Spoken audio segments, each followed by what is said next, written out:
Hello guys, आज हामी चाहिँ कर्मडाँडा हिँडिरहेछौँ। आज चाहिँ हाम्रो भलकको नाम रहेको छ कान्छो ज्योतिष भलक नाम रहेको छ। यो चाहिँ हामी चाहिँ कर्मडाँडामा चाहिँ क्रिकेट एकाडेमीको स्पोकमा हिँड्नेछौँ। हामी चाहिँ क्रिकेट खेल्न हिँड्नेछौँ गाइस।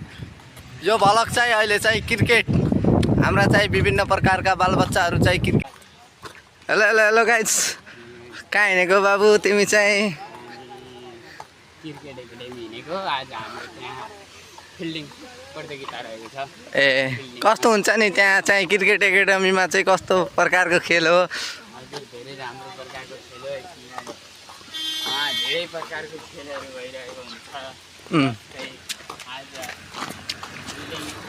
आज फिल्डिङ भइरहेको छ भने भोलि ब्याटिङ हुन्छ, पर्सि बलिङ हुन्छ। त्यस्तो अनुसार आफू कस्तो खेल्ने इच्छा हुन्छ। जस्तै हजुरलाई बलिङतिर म स्पिन गर्छु, म बलिङतिर केही गर्छु भन्ने इच्छा हुन्छ भने तपाईँले बलिङतिर केही गर्नु पाउनुहुन्छ होइन। म ब्याटिङतिर केही गर्छु, मैले राम्रो ओपनर भएर नेपाल जस्तै केही माथि लैजान्छु भने हजुर ब्याटिङतिर पनि जान सक्नुहुन्छ। जस्तै आज हाम्रो फिल्डिङ रहेको छ।